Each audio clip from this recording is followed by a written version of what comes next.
Good morning दोस्तों, मेरे channel में आप सभी का स्वागत है। आज हम लोग अध्याय 12 का समीकरण 12.2 देखेंगे।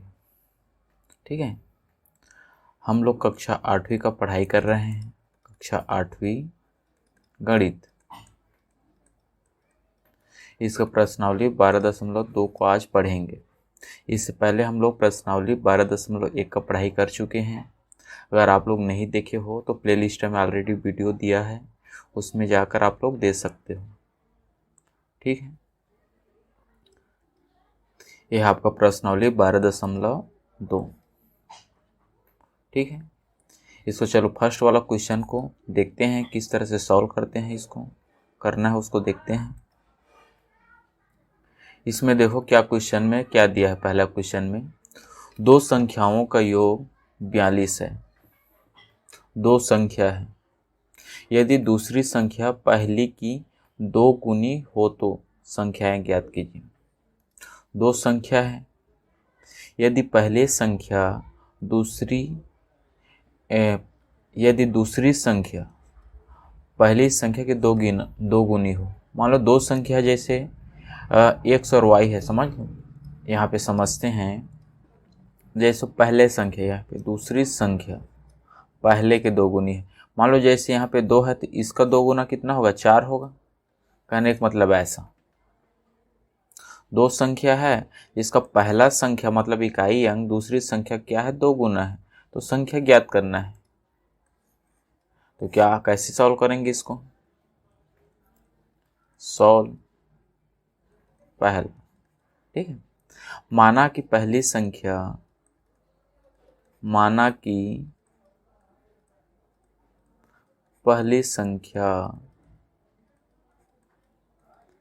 x है। ठीक है, x मान लेते हैं। तो दूसरा संख्या क्या होगा? दूसरा संख्या क्या होगा? 2 गुना है तो 2x हो जाएगा, 2x हो जाएगा। और दिया है दो संख्याओं के योग, इन दोनों का योग कितना है, 42 है। कहने का मतलब यह है, यहाँ पे लिखता हूँ मैं प्रश्नानुसार। ठीक है, दो संख्याओं के योग कितना है, 42 है। मतलब पहले संख्या x और दूसरा संख्या है 2x, इसका योग करेंगे मतलब प्लस करेंगे, कितना है, 42 है। दोनों को प्लस कर देंगे तो ये हो जाएगा 3x बराबर 42। तो x बराबर 3 की कहाँ आ जाएगा, 42 के नीचे आ जाएगा। ऐसे जो कटता है उसको कटा देंगे, ऊपर 3 का भाग दे देंगे और नीचे भी 3 का ऐसे भाग दे देंगे। 3 एक कम 3, 3 एक कम 3 और 3 चौके 12, 14 बार में कट रहा है। x बराबर क्या हो गया, 14। ठीक है, तो संख्या क्या होगा? तो पहला संख्या तो हो जाएगा आपका 14 और दूसरा संख्या क्या हो जाएगा, 28 हो जाएगा। 2 गुना है तो यहाँ पर लिखेंगे पहला संख्या कितना है, 14 है, जो x के बराबर है, x है। यहाँ पे मैं ऐसे भी लिख सकते हैं। ठीक है, पहले संख्या क्या माने हैं, x माने हैं, x का मान कितना है, 14, ये इसका आंसर होगा पहले का। और यहाँ पे दूसरा संख्या लिख सकते हैं, कितना है, 2x है, 2 गुना है, तो 2 गुणा 14 बराबर 28, ये दूसरा संख्या होगा। इस तरह से आप लोगों को सॉल्व करना है। ठीक है, दूसरा देखिए, दूसरा क्वेश्चन में क्या दिया है। देखो दूसरा क्वेश्चन में दिया है, नीरज के पास मयंक से 3 गुने आम थे। कितने थे, 3 गुने आम थे। 3 गुने मतलब मान लो नीरज के पास, मयंक के पास मान लो अगर 1 आम है, तो अगर यहाँ पे मैं लिखता हूँ मयंक, ठीक है, नीरज के पास मयंक से, तो यहाँ पे नीरज लिख देता हूँ। ठीक है, नीरज समझने के। अगर मयंक के पास 1 आम है तो नीरज के पास कितना है, 3 आम है। 1 का 3 गुना 3। अगर मयंक के पास 2 आम है तो 2 का 3 गुना कितना होगा, 6 आम होगा नीरज के पास। क्वेश्चन क्या बोल रहा है, समझ गए? नीरज के पास मयंक से 3 गुने आम थे। यदि मयंक को 8 आम एवं नीरज को 6 आम और दिया जाए ठीक है, इसको हम लोग क्या लिख सकते हैं, देखो मान लो मयंक के पास x आम था, ठीक है, नीरज के पास कितना हो जाएगा 3x, क्योंकि इसका x का 3 गुना है ये। अब यहाँ पर देखो यदि मयंक को 8 आम, इसको मैं 8 आम और दे देता हूँ ऐसे, ठीक है, तो नीरज को 6 आम और नीरज को 6 आम और दे देते हैं, दिए जाए तो मयंक और नीरज के आम का अनुपात कितना हो जाता है, इन दोनों का अनुपात हो जाता है 1:2 हो जाता है। कितना हो जाता है, 1:2 हो जाता है। मयंक और नीरज की, सॉरी यहाँ पे मयंक, देखो मयंक पहला दिया है तो यहाँ पे मयंक, इसको ऐसे लिखेंगे हम लोग, यहाँ पे मयंक, यहाँ पे कंफ्यूजन हो जाएगा, फिर ऐसे लिखते हैं, ठीक है। नीरज के पास मयंक से 3 गुने आम थे बोल रहा है, तो पहले यहाँ पे मयंक दिया तो यहाँ पे मैं मयंक लिखता हूँ, यहाँ पे मैं नीरज लिखता हूँ, ठीक है। नीरज के पास मयंक से 3 गुने आम थे, तो इसके पास मान लो 1 आम है तो इसके पास 3 आम है, 3 गुना है। यदि मयंक को 8 आम देते हैं, इसको 8 आम मिला, नीरज को 6 आम मिला, तो इन दोनों का अनुपात कितना हो जाता है, अनुपात यहाँ पे 1:2, मयंक और नीरज 1:2 हो जाता है यहाँ पे, इन दोनों का अनुपात ऐसे। बस इसको सॉल्व करना है, x + 8 बट्टे 3x + 6 बराबर 1/2। तिर्यक गुणा कर देंगे यहाँ पे, तिर्यक गुणा करने पर, ठीक है, तिर्यक गुणा ऐसे क्रॉस गुणा करेंगे ऊपर नीचे, 2 का गुणा x के साथ होगा 2x हो जाएगा, और 8 2 16 होगा ये, इसका इधर गुणा करेंगे 1 के साथ तो उतना ही होगा 3x + 6। अब देखो x इधर भी है इधर भी है, तो x को इधर पक्षांतर कर देंगे, यहाँ पे पक्षांतर करने पर तो 2x, यहाँ पे -3x हो जाएगा, 16 की इधर पक्षांतर कर देंगे, 6 माइनस ये 16 हो जाएगा। तो यहाँ पर देखो 2 के साथ -3, अगर माइनस करूँगा तो -1 बचेगा यहाँ पे, तो -1 मतलब x, यहाँ पे माइनस ये 6 में 16 माइनस करेंगे तो मतलब -10 बचेगा, तो x बराबर आपका हो गया 10, ठीक है। तो यहाँ पर क्या हो रहा है, x बराबर 10, तब मयंक के पास कितना है, यहाँ पे मान लो मैं 10 लिखूंगा और 8 तो कितना हो जाएगा 18 आम हो जाएगा मयंक के पास, और इसके पास कितना होगा बताओ 3, ये 10 30, कितना हो गया 30 और 6 36, 36 आम हो जाएगा नीरज के पास, ठीक है।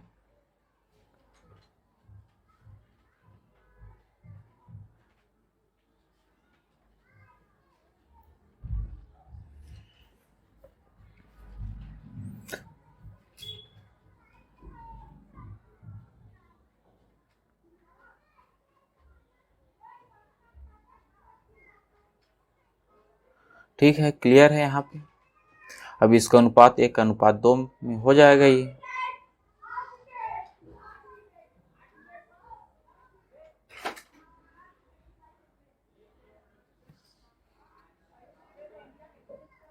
मयंक के पास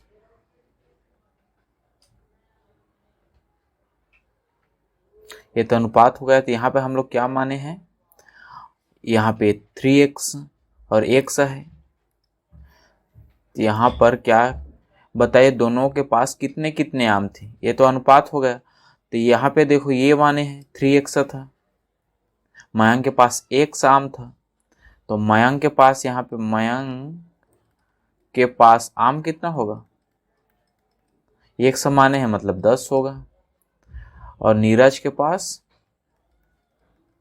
आम होगा 3 गुना है तो ये 30 हो जाएगा, ये इसका आंसर होगा। क्लियर है। ठीक है, इसी तरह से आप लोगों को सॉल्व करना है। तो चलो तीसरा देखते हैं, इसमें क्या दिया है देखो। दो समबाहु त्रिभुजों में पहले त्रिभुज की भुजा दूसरे त्रिभुज की भुजा से 3 सेंटीमीटर अधिक है। देखो यहाँ पर सबसे पहले तो दो त्रिभुज बोल रहा है, दो समबाहु त्रिभुज है। मान लो एक ये त्रिभुज हुआ, ये पहला त्रिभुज है, ये आपका दूसरा त्रिभुज है। क्लियर है? मान लो ये पहला त्रिभुज है, ये दूसरा नंबर का त्रिभुज है। यहाँ क्वेश्चन में दिया दो समबाहु त्रिभुज में पहले त्रिभुज के भुजा दूसरी त्रिभुज के भुजा से 3 सेंटीमीटर अधिक है। पहले त्रिभुज का भुजा दूसरे त्रिभुज की भुजा, मान लो दूसरे त्रिभुज की भुजा x है, ठीक है, और समबाहु त्रिभुज है तो भुजा सब समान होगा, और पहला त्रिभुज का भुजा 3 सेंटीमीटर अधिक है। यहाँ पे क्या हो जाएगा, x प्लस 3 होगा कि नहीं होगा बताओ। ऐसे ये पहला त्रिभुज है, दूसरा त्रिभुज है। पहला त्रिभुज का भुजा एक समान लिए, दूसरा त्रिभुज का भुजा क्या हो जाएगा, x प्लस 3 हो जाएगा। एवं दोनों त्रिभुज के परिमापों का अनुपात क्या ज्ञात करना है, परिमापों का अनुपात दिया है। यहाँ पे मैं लिखता हूँ परिमापों का अनुपात, ठीक है। कितना दिया है, 5:2 है। कितना दिया है, 5:2। तो यहाँ पर देखो परिमाप, पहले त्रिभुज का परिमाप ज्ञात करते हैं। यहाँ पे पहले त्रिभुज का परिमाप, ठीक है, कितना है देखो पहले त्रिभुज का परिमाप। परिमाप क्या है, ये तीनों भुजा को आपस में प्लस कर देंगे, x plus 3 x plus 3 x plus 3 कितना हो जाएगा, 3 6 3 3 9 3 x प्लस 9, ठीक है। सेम इसी तरह से दूसरा त्रिभुज के परिमाप निकाल लेते हैं। यहाँ पे दूसरा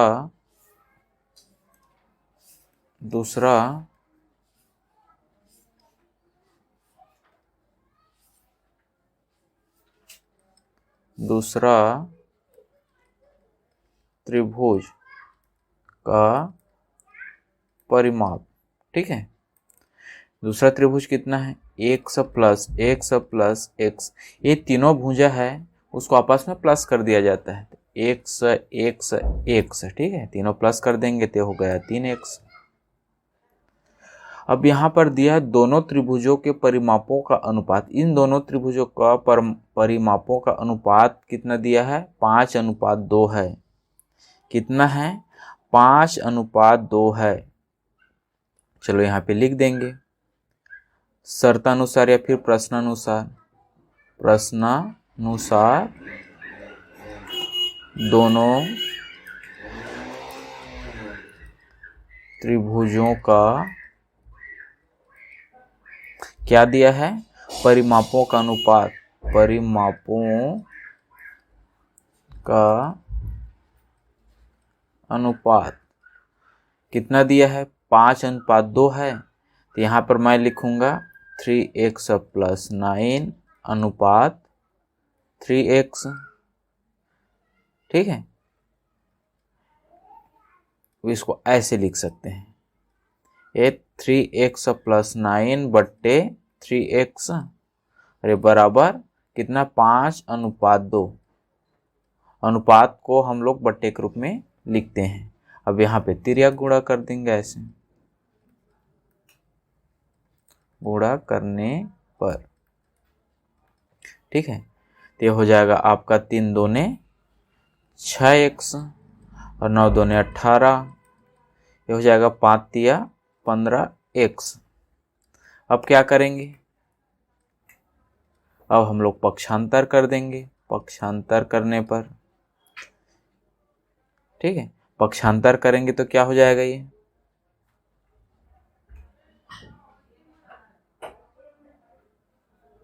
ये हो जाएगा आपका 18, 15 एक्स माइनस 6 एक्स, इसको इधर 6 एक्स को इधर ले आएंगे। 18 18 देखो अब यहाँ पे 15 में 6 माइनस करेंगे तो कितना होगा 9 एक्स। तो एक्स बराबर क्या हो जाएगा 18/9, 9 एकम 9 दूने 18, तो एक्स बराबर क्या आ गया 2 आ गया। एक्स बराबर 2।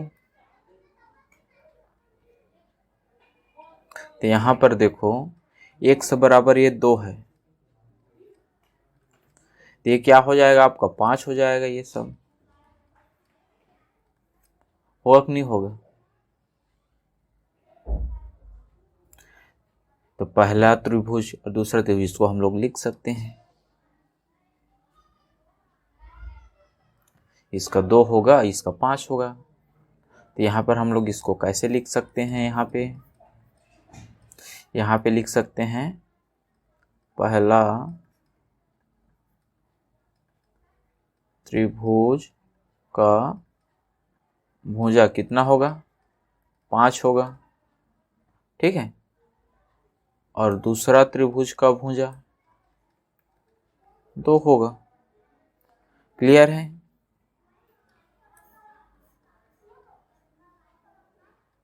इस तरह आप लोगों को सॉल्व करना है।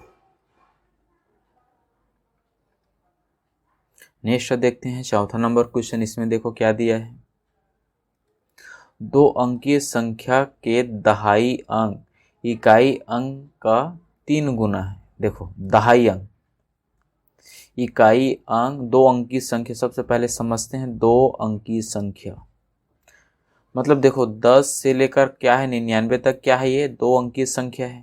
तो चलो यहाँ पे 15 ही ले लेते हैं। ये आपका इकाई अंक है, ये क्या है एक दहाई अंक है। समझ गए, 2 अंकीय संख्या मतलब क्या है 2 अंक है। इसमें दिया है दहाई का अंक, 2 अंकीय संख्या के दहाई का अंक इकाई के अंक से 3 गुना है। मतलब अगर ये 1 है तो ये 3 है, मतलब ऐसे 31 1 के 3 गुना होगा ना। अगर ये 2 है तो ये 6 होगा 62। यदि अंकों को उलट दिया जाए तो नए संख्या मूल संख्या से 36 कम हो जाती है। संख्या ज्ञात करना है। कैसे सॉल्व करेंगे इसको,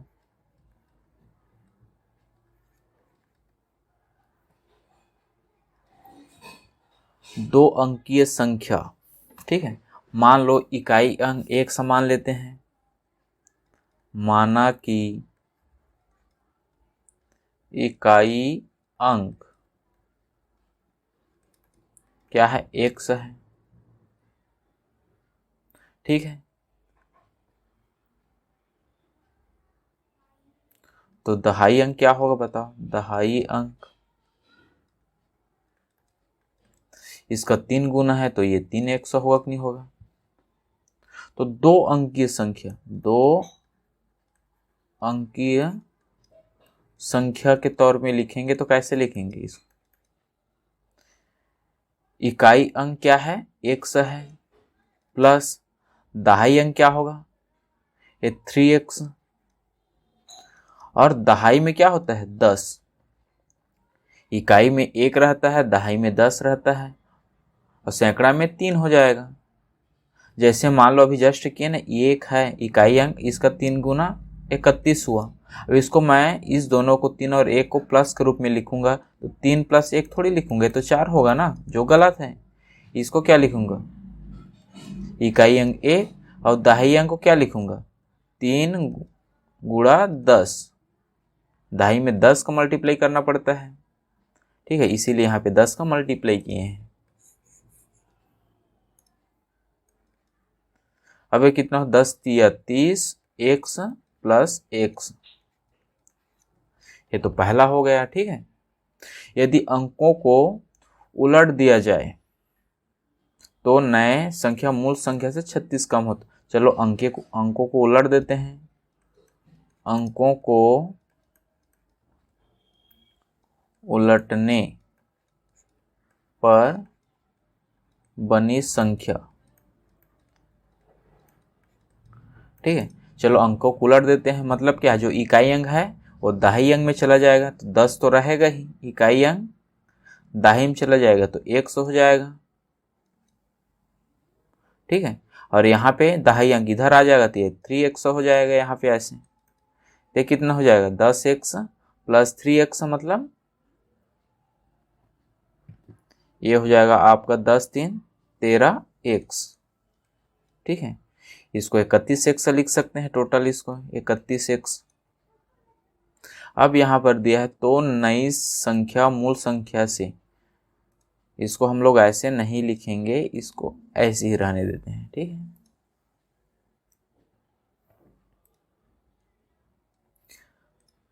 ये हो गया दूसरा, इसको समीकरण पहला मान लेते हैं, इसको दूसरा मान लेते हैं। अब दिया है नई संख्या, तो नई संख्या मूल संख्या से 36 कम हो जाता है। मूल संख्या आपका ये है और नई संख्या बन रहा है ये सेकेंड वाला, 36 कम हो जाता है। तो नई संख्या जो बना है, अब यहाँ पर मैं लिखता हूँ शर्तानुसार। क्या लिखूंगा, या फिर प्रश्नानुसार लिखता हूँ, प्रश्नानुसार। ठीक है, प्रश्नानुसार देखते हैं यहाँ पे। नई संख्या क्या है 10x प्लस 3x। ठीक है, मूल संख्या से, मूल संख्या क्या है 30x प्लस x, 36 कम हो जाता है, ये क्या है 36 कम हो जाता है। ठीक है, तो नई संख्या मूल संख्या से 36 कम हो जाता है। तो यहाँ पे मैं क्या लिखूंगा, माइनस 36 लिख दूंगा यहाँ पे।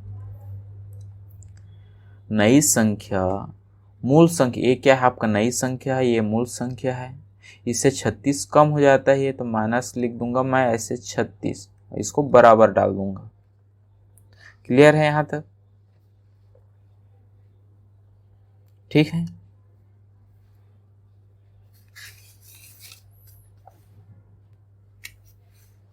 अब इसको चलो सॉल्व करेंगे यहाँ पे हम लोग। ये हो जाएगा 10 3 13x, ये हो जाएगा 31x माइनस 36। ठीक है यहाँ तक। अब हम लोग कर देंगे पक्षांतर।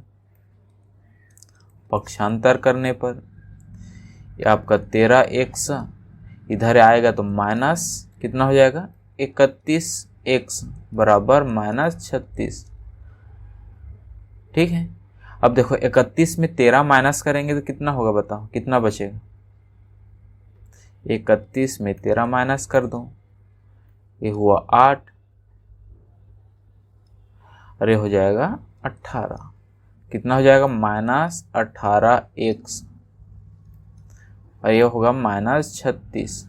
माइनस माइनस कैंसिल हो जाएगा, ये हो गया 18x, ये है 36। तो x बराबर क्या होगा 36/18, 18 एक कम 18 दूने 36। x बराबर क्या आया 2 आया। x बराबर कितना आ गया 2। ठीक है, तो इकाई अंक क्या हुआ बताओ, यहाँ पे इकाई अंक हुआ 2, तो दहाई अंक क्या होगा 2 तिया 6 हो जाएगा। तो संख्या ज्ञात कीजिए, तो संख्या क्या होगा बताओ, इकाई अंक 2 दहाई, इकाई अंक 2 है और दहाई अंक 6 है, तो ये 62 आपका आंसर हो जाएगा ये। ठीक है, 62 आपका आंसर है। ठीक है, क्लियर है। इस तरह से आप लोगों को सॉल्व करना है।